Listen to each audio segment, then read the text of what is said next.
I've been working on AI projects over the past several months, and I've noticed a clear trend. The demand for AI video and AI content in general is so strong that I'm in the process of launching my own agency dedicated just to AI video and content services. But this really is not cheap, and I've been trying different platforms for the last couple of months or 3 months, and you can spend a lot of money and get nowhere, get very bad results or very poor results, and then you just need to keep updating your subscription or getting a bigger subscription or with more credits. And obviously every generation of video eats up a fair amount of credits, and then you end up spending £200 or $200 or $300 for a 20-second video that actually leads nowhere. I mean, I think it's a bit of a novelty.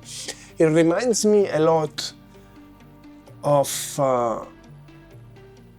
3D stereoscopic rigs, because back in the day, Avatar came out, I think it was 2009 or 2010, and everybody wanted to have mirror rigs in their trade shows.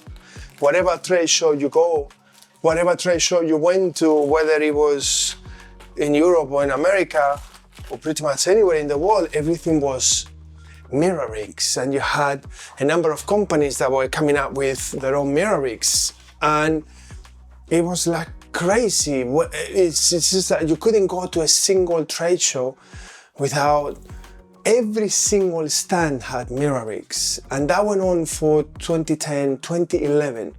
By 2012, there was not a single mirror rig. The technology had gone because sports didn't take it up, okay? People couldn't be bothered to put glasses on when they go to a pub, so the technology didn't catch on, and a couple of years later, that was it, it was done. This is now the novelty where everybody wants to get familiar with it, everybody wants to learn about it. It's almost like it's the fancy element or the fancy aspect of content creation at the moment is AI content creation.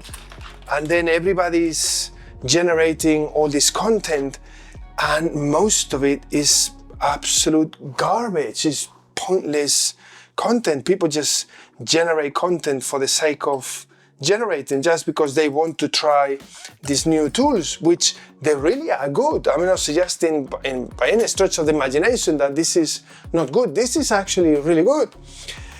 But a lot of the times it feels to me that what's the point of it all? I mean, I can totally see why, a company that is in the visual effects, or if you are a brand and you're spending a lot of money on commercials, I can totally see why this makes total sense. If you need to film a chase sequence, in the city center, or trying and get permits to be driving around and potentially have car crashes in, let's say, in the center of London, is pretty much impossible, and you have to rely on CGI. Now you can do with AI, well, to some extent it still looks fake, but give it 2 years or 3 years at the pace of development at the moment, and you will not be able to tell the difference between what's real and what's not. So I can totally see why someone would say, well, rather than spending, I don't know how many millions and maybe 200 or 300 people working on different aspects of visual effects, I can just have an AI spend $5, $10, $15, $50,000 or £50,000 in however many number of generations or credits, and get something that looks absolutely amazing, and you don't have to go through permits, crewing, equipment, logistics, insurance. I can totally see that. But for everyday content creation, vlogs and consumption, I think AI is not going to be as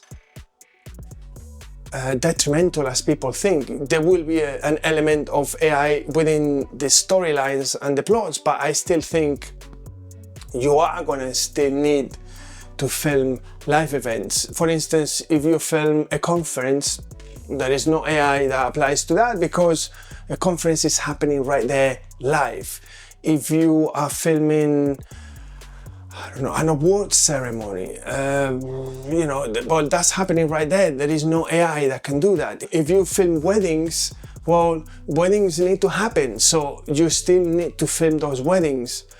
If you do a lot of events recording, live sports, performances, concerts, that still needs to be filmed, and there is no amount of AI that can recreate something that is happening right there in front of you. If you're a singer, you still need to sing and you still need to perform live.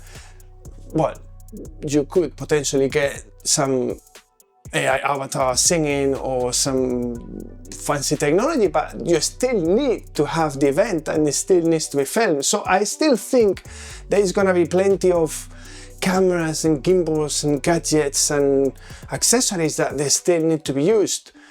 Is the very high end of the industry that I think is gonna get an absolute massive slap across the face, because many of those jobs can literally be done up literally with AI. I mean, I was watching the other day the film Here from Tom Hanks, and the entire visual effects of aging Tom Hanks was done in AI, and to some extent, some of the background plates were all done by AI, and the director had a real-time render. The director had one monitor, what was happening right there with Tom Hanks and the crew and the cast, and another monitor right next to him with a real-time render of what the film was going to look like once finished, with Tom Hanks de-age right down to when he was a teenager, or the actress as well, which I never remember her name, and she's such an amazing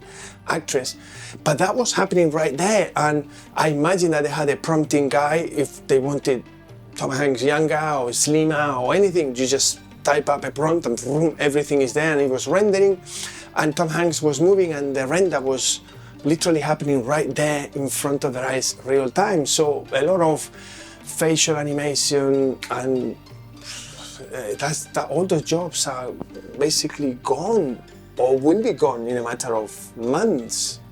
Because if you're a special effects house, why do you need 300 people working on a project when you can just do it with 5 people and a computer, you don't even need render farms anymore either. So that's gonna save you a ton of cost, because now it's all done in the cloud by these platforms that they do all the computing. So you don't need to have a render farm to create renders that could literally go on for ages. But I still feel that there is a ton of content that still needs to be filmed and will need to be filmed real time by real people. Or at least I hope so, because otherwise we are in serious trouble here.